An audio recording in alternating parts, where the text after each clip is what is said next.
So guys, మీకు చూడగానే అర్థమై ఉంటుంది నా తలకి హెయిర్ ప్యాక్ అయితే పెట్టుకున్నానని. అవునండి, హాఫ్ కప్పు పెరుగు, కాఫీ పౌడర్ వచ్చేసి ఒక 2 స్పూన్లు, ఇంకా వచ్చేసి షుగర్ అనమాట 1 చెంచా. షుగర్ అనేది మనకి బ్లడ్ సర్క్యులేషన్ బాగా జరగడానికి, ఇంకా కాఫీ పౌడర్ వచ్చేసి యాంటీ ఇన్ఫ్లమేటరీ, ఇంకా రూట్ స్ట్రెంథనింగ్కి ఇంకా చాలా ఉపయోగాలు ఉన్నాయి. అలాగే పెరుగు కూడా మనకి చాలా మంచిది, ఎన్నో పోషకాలు అందుతాయి.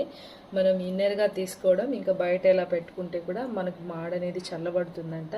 ఎక్కడో యూట్యూబ్లో చూశాను ఈ ప్యాక్ని, సో అప్పుడప్పుడు ట్రై చేస్తూ ఉంటాను. సో బెనిఫిట్స్ అయితే ఉంటాయి డెఫినెట్లీ. సో పెట్టుకోవడానికి అంత టైం ఉండదు, సో చాలా ఫిజీగా అయిపోతూ ఉంది. వీక్లీ 2 సార్లు పెట్టుకుంటే చాలా మంచిది మీకు టైం ఉండి. నాకైతే అస్సలు వీలవట్లేదు. సో దానివల్ల అప్పుడప్పుడు ఎప్పుడో మంత్లీ ఒక్కసారి పెట్టుకునేది కూడా కొంచెం కష్టమే. సో ఇప్పుడైతే కొంచెం టైం దొరికింది. సో దానివల్ల అయితే ఒక హాఫ్ అన్ అవర్ ఉంచుకొని గోరువెచ్చని నీళ్ళతో స్నానం చేసి. Bye guys, thank you. Please subscribe.